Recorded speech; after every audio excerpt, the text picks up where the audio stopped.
السلام عليكم ورحمة الله وبركاته. معكم عالم سلمى للطبخ. ان شاء الله نلقاكم كاملين بخير وعلى خير.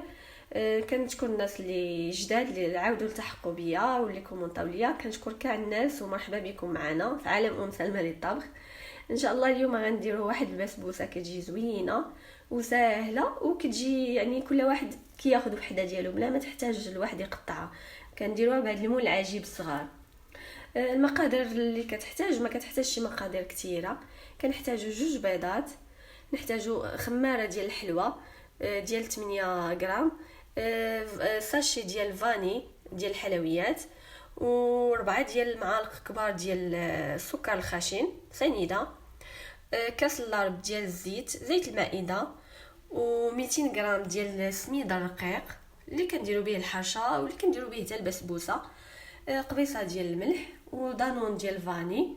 والتزيين باش غندهنوا المولات غنحتاجوا 100 غرام ديال الزنجلان اللي هو سمسم، وايديال هذاك كنزينوا به في الاخر. ان شاء الله نبداو على بركه الله. نبداو المقادير، نديروا هاد المقادير كامله نديروها في شي مول. نبداو بسم الله. اول حاجه كنديروا البيض، نديروا 2 بيضات، كنزيدوا عليهم هذاك 4 المعالق كبار ديال سنيده، كاس اللارب ديال الزيت،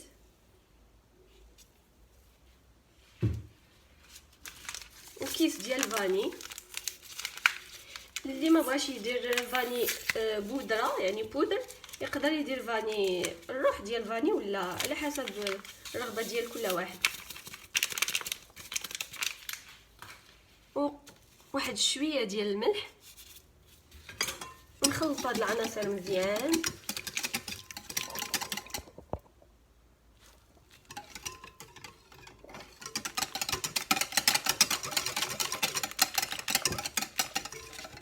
كنزيدو داك ياغورت ديال فاني،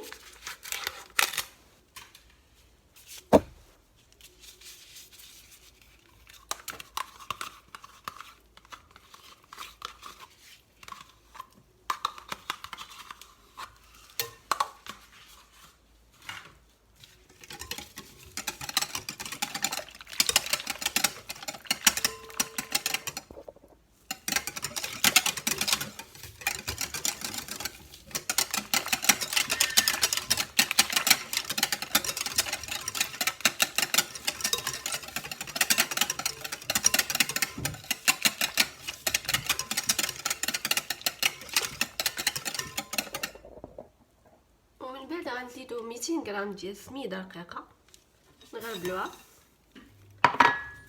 نزيدو عليها داك الساشي ديال داك الكيس ديال خميره الحلويات،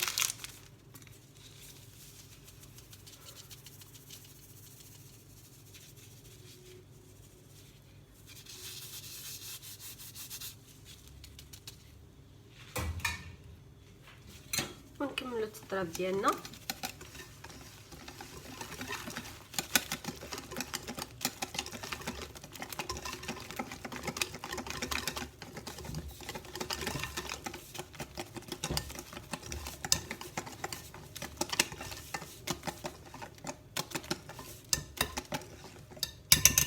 من بعد غنحطوها جانبا ونبداو ندهنو في ليمول ديالنا بالزبده.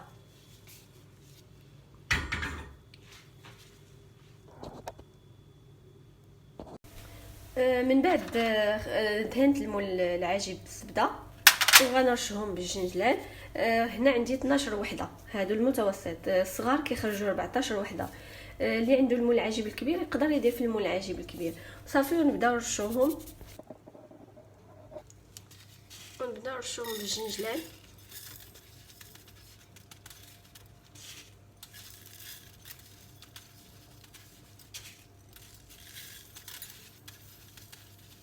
ونديرو الفران على درجه متوسطه اللي هي 160.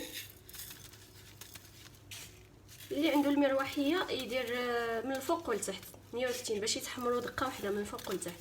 الفران العادي نشعلو غير من التحت درجه متوسطه.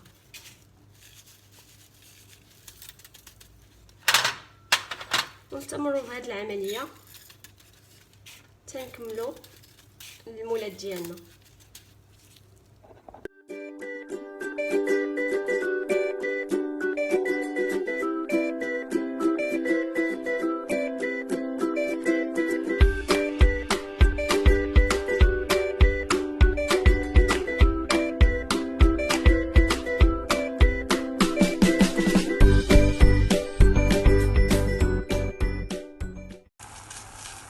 بالنسبه للسيرو اللي غنحتاجو باش نسقيو به البسبوسه ديالنا، غنحتاجو نص كاس ديال الماء مع نص كاس ديال السكر خشن على نار مهيله ونص حامضه. خليهم يغليو مزيان، ومباشره من يخرجوا البسبوسات ديالنا غنسقيوهم بهذا السيرو. اللي بغى السيرو يكون شويه كتير على هكا يدير كاس لارب ديال الماء مع كاس لارب ديال السنيده.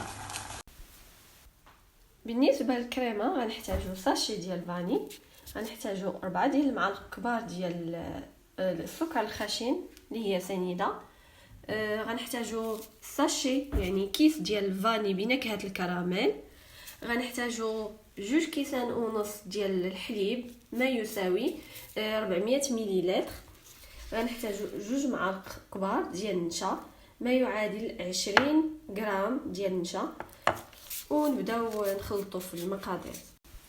نبداو اول حاجه نبداو الحليب، نديرو الحليب نزيدو عليه السكر، نزيدو عليه كيس ديال الفاني،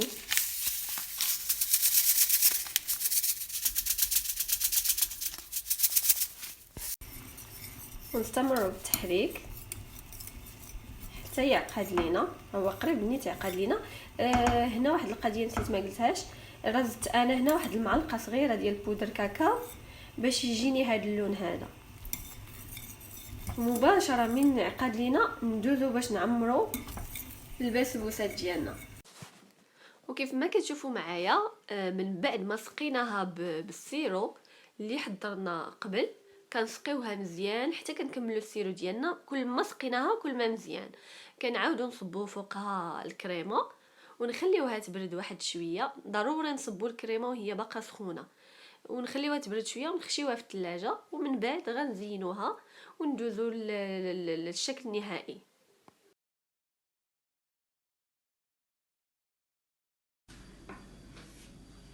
ها البسبوسه ديالنا وجدات من بعد ما خرجتها من الثلاجه. زوقتها بجوج انواع ديال الشكلاط اللي هما هادو، اللي بغى يزوقها باللوز ايفيلي الفوتين داكشي كيبقى حريه الاختيار ديالكم. وكتجي رطبه كتجي هشيشه مع داك الجنجلان والفلون كتجي غزاله. ننصحكم تجربوها بلا ما نشكرها لكم، ولكن ننصحكم تجربوها راه كتجي زوينه. المهم اللي عجبكم الفيديو تابوناو، الناس الجداد يتابوناو وديروا لايك وكومونتيو. الا ما فهمتوا شي حاجه كومونتيو ليا راني كنجاوب الناس كاملين. ونتمنى الفيديو ينال الاعجاب ديالكم. ان شاء الله نتلاقاو في فيديو قادم ان شاء الله.